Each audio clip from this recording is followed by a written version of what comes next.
Hello everyone. आज आप लोग के लिए जो हम वैकेंसी लेकर के आए हैं सैनिक स्कूल से है। आप लोग सैनिक स्कूल एक ऐसा स्कूल होता है जो कि मिनिस्ट्री ऑफ गवर्नमेंट के थ्रू चलाया जाता है। ये आपको सरकारी नौकरी जो होती है, गवर्नमेंट जो जॉब होती है उससे भी बेटर होती है। और एक और चीज़ इसका अच्छा है कि ये परमानेंट वैकेंसी आई है। ये कोई 1 ईयर जैसे कॉन्ट्रेक्चुअल जो होता है वैसा नहीं है। इसमें कुछ पोस्ट कॉन्ट्रेक्चुअल है और कुछ पोस्ट जो है परमानेंट है। तो अगर आप इसमें फॉर्म भरना चाहते हैं तो बिल्कुल इसको ध्यान से देखिएगा, ध्यान से समझने की कोशिश कीजिएगा इसमें क्या क्या चीज़ें मांग रही है और आप लोग इसको अप्लाई कर दीजिएगा। अब देखो, जैसे राजस्थान से ये वैकेंसी आप देख सकते हो, तो अगर राजस्थान के बाहर के लोग हैं जो फॉर्म भरना चाहते हैं वो भी डाल सकते हैं, क्योंकि यहाँ पर रेसिडेंस दिया जाता है, आपको रहने की जगह दी जाती है। चाहे आप फैमिली के साथ जा रहे हो तो भी मिलेगा, अगर आप अकेले जा रहे हो तो भी मिलेगा। तो मतलब वहाँ पर जो है अलग जगह पे जा करके भटकने का कोई डर नहीं है। तो और सैलरी बहुत अच्छी है। सैलरी आपको 70 से 80 हज़ार सैलरी हो जाती है, जो सुनने में भी थोड़ा सा अलग लगेगा, लेकिन यह सैलरी इसकी बहुत अच्छी मिलती है आपको। तो अगर आप अप्लाई करना चाहते हैं तो ध्यान से देख लीजिए कहाँ पर है। सैनिक स्कूल झुंझुनू राजस्थान। मैं आपको पहले तो वेबसाइट दिखाती हूँ, ये है वेबसाइट। पहले आप ये लोग वेबसाइट देख लो और यहाँ से कैसे आपको निकालना है ये फॉर्म वो भी देख लो। आपको यहाँ पर आपको दिखाई दे रहा है SS Jhunjhunu .com staff recruitment PHP, ये आपको दिखाई दे रहा है। ये आपको ये करना है, इस साइट पर आना है, ssjhunjhunu.com पे आना है।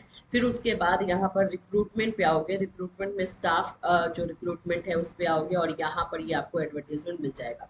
PDF पे क्लिक करोगे वो डाउनलोड हो जाएगा और मैंने ऑलरेडी डाउनलोड करके रखा हुआ है। तो चलिए हम लोग जो है डायरेक्टली इस वैकेंसी को देख लेते हैं, क्योंकि मेरे अकॉर्डिंग तो ये वैकेंसी बहुत बहुत अच्छी है। PRTT TPGT सभी पर है।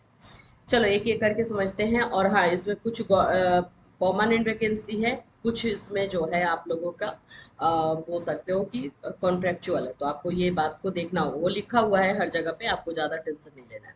देख लीजिए, सबसे पहले तो मैं बात करती हूँ PGT। आप यहाँ पर अगर देखते हो तो PGT वैकेंसी में आपको दिखाई दे रहा है।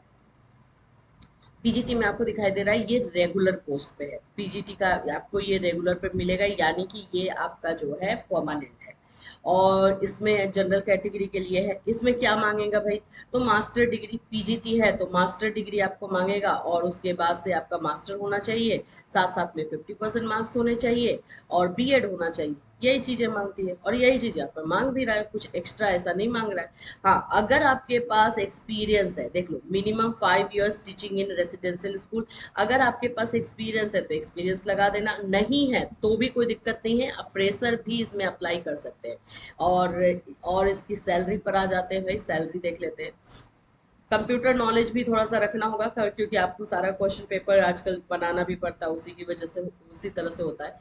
PGT फिजिक्स है, ये भी आपका रेगुलर है, ये भी आप लोगों का जो है वही है, परमानेंट है। यहाँ पर केमिस्ट्री है, ये भी परमानेंट है। अब इसमें आपकी सैलरी देखो 47,600 बता रहा है। 47,600 में अलाउंसेस मिलाओगे तो ये इजीली 75 से लेकर 88,000 बन जाएगा, क्योंकि रेगुलर का है। रेगुलर का है यानी कि परमानेंट का है, इसलिए ये आप लोग को 80,000 तक जो है ये सैलरी चला जाएगा।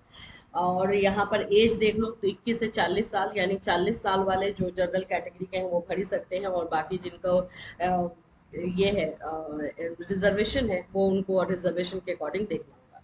ठीक है, मतलब कि OBC वाले को 3 साल का रिजर्वेशन मिलता है, SC ST को 5 साल का, तो उसके अकॉर्डिंग। कंप्यूटर साइंस है तो कंप्यूटर साइंस में देखो भाई, BE BTech कंप्यूटर मांग ही रहा है, ये सब तो मांगता ही है। B.Ed मांग रहा है कि नहीं, यही एक बहुत ज्यादा एक चल रहा है प्रॉब्लम कि कंप्यूटर साइंस में B.Ed मांग रहा है कि नहीं। यस, B.Ed मांगा है। Graduate with bachelor of education and B.Ed NCT मांगा है। मतलब आपका जो है PGT के लिए है तो मास्टर NCA चाहिए, या MSc इन कंप्यूटर साइंस चाहिए, या फिर आपने इंजीनियरिंग किया है, BTech किया हुआ है, या BE किया हुआ है तो करोगे, और साथ साथ में आपका B.Ed होना चाहिए। एकदम क्लियर बता दिया। B.Ed अब कंप्यूटर में ले रहा है, तो जो लोग भी कंप्यूटर के लिए कर रहे हैं करके रखिए। PGT फिजिक्स में आ जाते हैं। अब यहाँ पे PGT फिजिक्स देखोगे तो ये कॉन्ट्रेक्चुअल है, यहाँ पे लिख दिया गया है कि भाई ये कॉन्ट्रेक्चुअल है और ये परमानेंट नहीं है।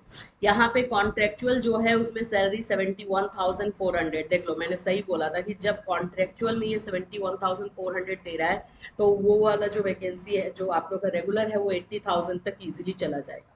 इसमें भी एज जो है सेम दिया गया है। क्वालिफिकेशन अगर मैं बोलूँगी तो वही है, बीएड आप लोग का चाहिए, मास्टर चाहिए।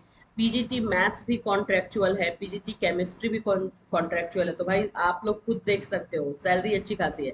अच्छा, जो कॉन्ट्रेक्चुअल है ओबीसी कैटेगरी के सिर्फ बच्चे भरेंगे। फिर यहाँ पर भी तो ये तो सिर्फ राजस्थान वाले ही भर पाएंगे, क्योंकि जिनका भी राजस्थान वाले ही बच्चे जो है इसमें। अच्छा, ये सैनिक स्कूल है ना, हाँ किसी भी ये स्टेट के बच्चे एससी एसटी या ओबीसी के हैं तो भर सकते हैं, क्योंकि सेंट्रल लेवल में सभी को जो है लिया जाता है। ठीक है, अभी आ जाते हैं टीजीटी में। टीजीटी का पोस्ट देख लो भाई। तो टीजीटी सोशल साइंस का पहले देखते हैं। टीजीटी में भी ये कॉन्ट्रेक्चुअल ही दिया हुआ है, और इसका सैलरी है 63,758 मिलेगा। एज रखा गया है 21 to 35। और आपका ये मांगता जो है सिंपल है, ग्रेजुएशन प्लस बीएड मांगेगा, और फिर आपको सीटेट मांगेगा भाई। सीटेट पेपर टू सेम पूरा अच्छे से देख लीजिए, यही सारी चीज़ें मांग रहा है। तो वही मांगता है जो एक्चुअली में है ना, क्वालिफिकेशन वही मांगेगा ही। अगर कहीं पर आपको काम करने का है एक्सपीरियंस, तो एक्सपीरियंस लगा देना, रेसिडेंशियल स्कूल में काम करने का है या फिर किसी भी तरह का है, तो उससे आपका ना शॉर्ट लिस्ट हो जाता है।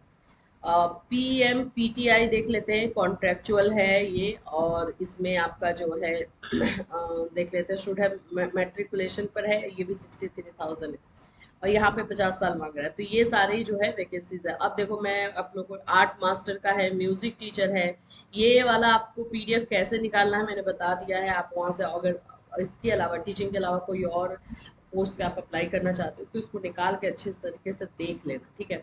वैसे भी आपको निकालना ही पड़ेगा, क्योंकि इसमें फॉर्म दिया गया है, तो फॉर्म के लिए आपको ये डाउनलोड करना पड़ेगा। चलिए अब आ जाते हैं कि इसको अप्लाई कैसे करना है।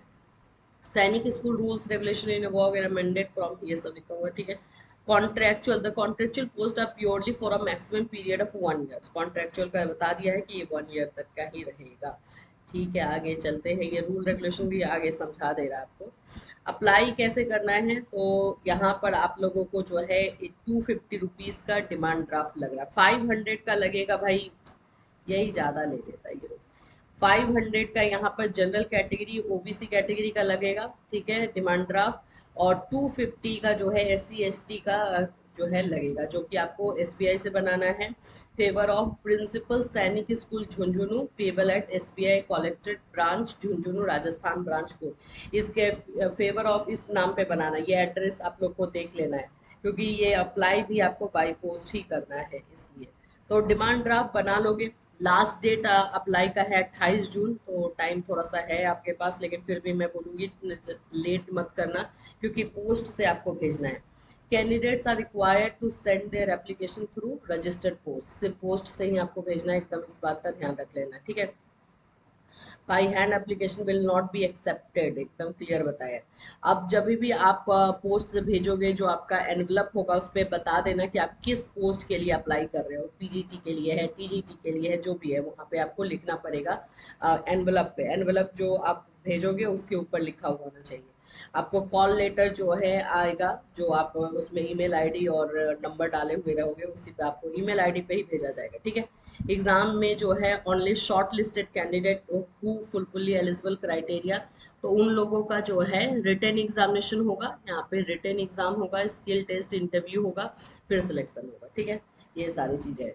अब अप्लाई आप लोग को एड्रेस में बता देती हूँ, क्योंकि सारा डॉक्यूमेंट आपको लेना है, डिमांड ड्राफ्ट लेना है, और ये एक फॉर्म दिया गया है, ये फॉर्म आप लोग देख पा रहे हो। ये एप्लीकेशन फॉर्म आपको डाउनलोड करना है, इसको निकालना है, और इसको पूरा भरना है, फॉर्म फिल करना है, सारा इसमें चीज़ें लिख लेना। अगर आपको एक्सपीरियंस है या किसी तरह का को करिकुलर एक्टिविटीज़ आपने किया है तो लिख दोगे। मैरिड अनमैरिड सब कुछ मांग रहा है। एकेडमिक प्रोफेशनल क्वालिफिकेशन, कौन कौन से लैंग्वेज जानते हो, बोल सकते हो, लिख सकते हो, ये सारा है। इसमें नेम ऑफ स्पोर्ट्स अगर आपने खेला हुआ है तो अगर एक्सपीरियंस है तो, ठीक है। ये सारा चीज़ आपको फॉर्म को भरना है, साइन करना है, और ये आपको इसके साथ साथ आपको जो आपका क्वालिफिकेशन है, जो जो डॉक्यूमेंट्स है, जैसे 10th है, 12th है, ग्रेजुएशन, मास्टर होगा, बीएड होगा, सीटेट होगा, जो भी होगा वो आप इसमें लगा दोगे और इसको पोस्ट कर दोगे। एड्रेस मैंने आपको पहले बता ही दिया है कि उसी एड्रेस पर आपको भेजना है। तो ये अच्छी वैकेंसी है। अगर आपको लग रहा है पैसा ही ये लोग ना थोड़ा सा ज़्यादा ले लेता है, लेकिन कुछ लोग बोलते हैं कि सैनिक स्कूल में सिलेक्शन नहीं होता है, बट हमारे बहुत सारे बच्चों को कॉल लेटर आया है, और उन लोग को रिटर्न के लिए बुलाया गया था। अब इसके बाद तो कांटेक्ट में नहीं है, तो मैं रिटर्न तक का तो बोल रही हूँ कि उन लोग को बुलाया जाता है, जिनका अच्छा जाता है उनको हो जाता है, क्योंकि ये गवर्नमेंट स्कूल से भी बेटर है, गवर्नमेंट जॉब से भी बेटर है, क्योंकि इसमें आपके बच्चे को फ्री एजुकेशन भी दिया जाता है, खास करके अगर रेगुलर आप लोग का परमानेंट हो जाता है तो। आई होप ये वैकेंसी आप लोग को अच्छी लगी हो। इस तरह की वैकेंसी के साथ मैं फिर मिलूंगी। Till then take care.